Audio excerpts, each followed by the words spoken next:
Dito, ito na ang iyong mga katapat. Just Do It contestant number 2 from Navotas City, 21-year-old freelance event singer. Get ready for Rachel Ann Clemente. Hey, Rachel! Rachel!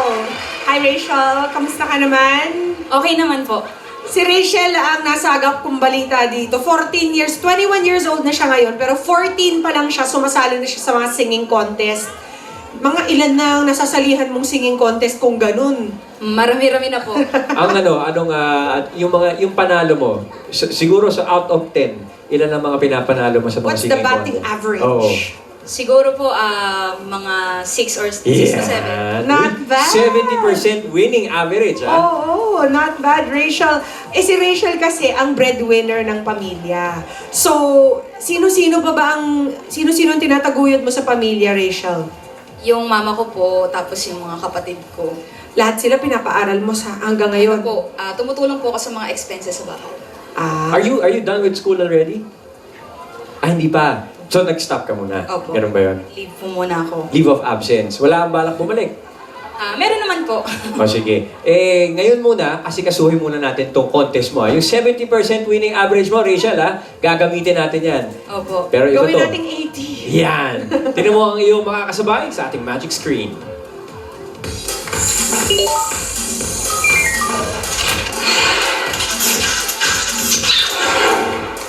Definitely one of our favorite singer, theater actress, Rada. And you're going to sing Respect together. Maganda Sayang to. ito. Good luck, Alright, Rachel. Good luck. And remember, just do it. Hi! Ito pong susunod na kanta ay masasabi kong super fun. At matagal ko na po ito kinakanta ever since bata pa po ako. And it's one of my favorite artists in the world. It's by Aretha Franklin and it's called Respect. So, good luck! Just do it. Come on! Yeah, that's it. Come on. I can feel that. Come on. Woo. What you want, baby, I got it. What you need, baby, you know I got it. I'm asking, it's all respect. Would you just a little bit, baby? Just a little bit, come on. Just a little bit, just a little bit. Ain't gonna do wrong while you're down. Sing it, girl. Ain't gonna do wrong. All I wanna, all I'm asking is for a little respect you bring it. Oh yeah, just a little bit. When you get home, just a little bit.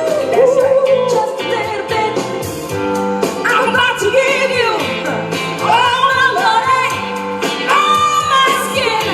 In return, honey, is to give me my profits, yeah. When you get home, yeah, baby.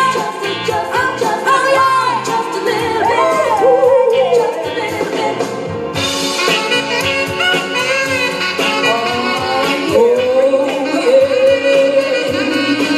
Nice and smooth.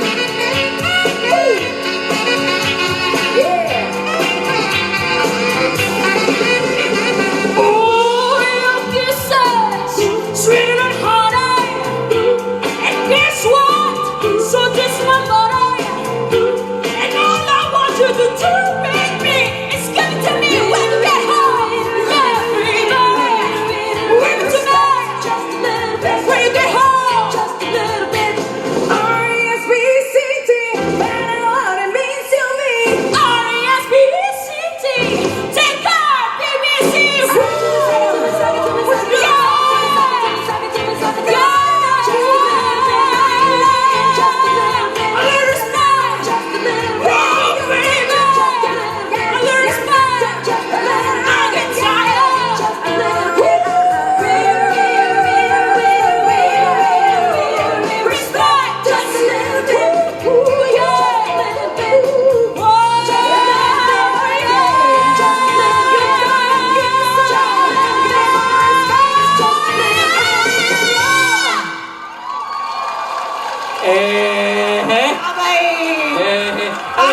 Patiran pala ng liti dito eh. Okay. Maraming salamat, Rachel and Rada.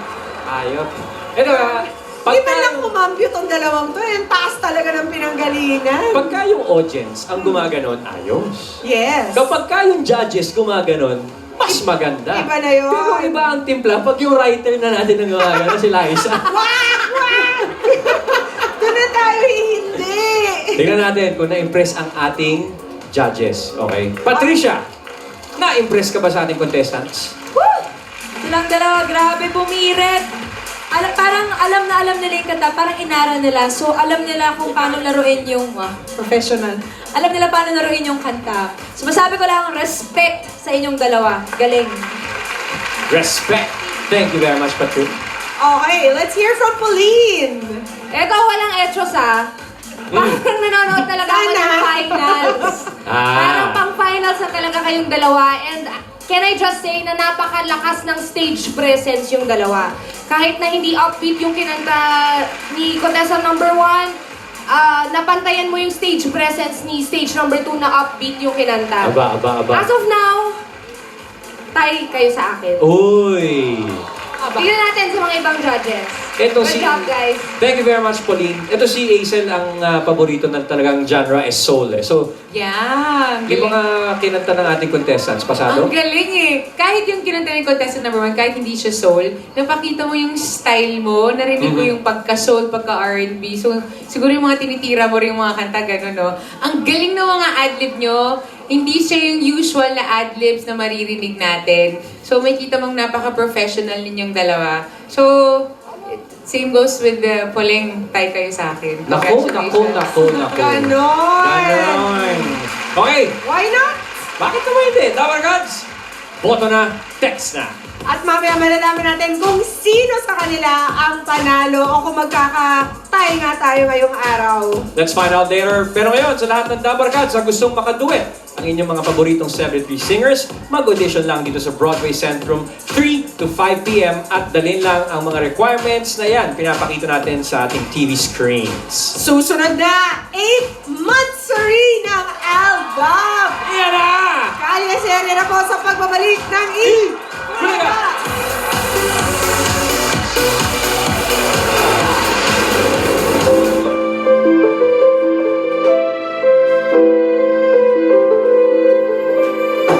Alam ko ng totoo, nagmumukhang tanga dahil sa'yo.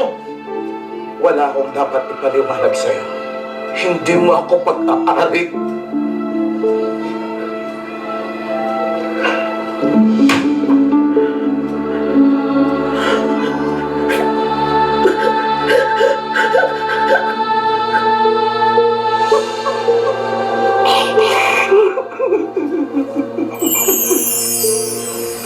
Kilalanin na natin ang panalo sa Just Do It kung meron. Tower Gods, hoy!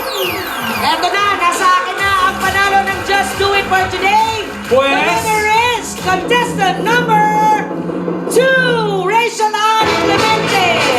Congratulations! Panalo ka ng 20,000 pesos. Bukas, magsama-sama ulit tayo dito sa Pampa Good Vibes ninyo tuwing tanghalian ang Bulaga TV!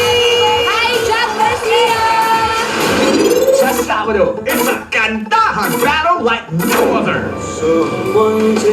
Habang araw-araw sana'y maiba dito sa Nakakaiba! Dahil mga komedyante naman ang haharap sa hamon ng Just Do It Special Edition. Kung sino-sino sila,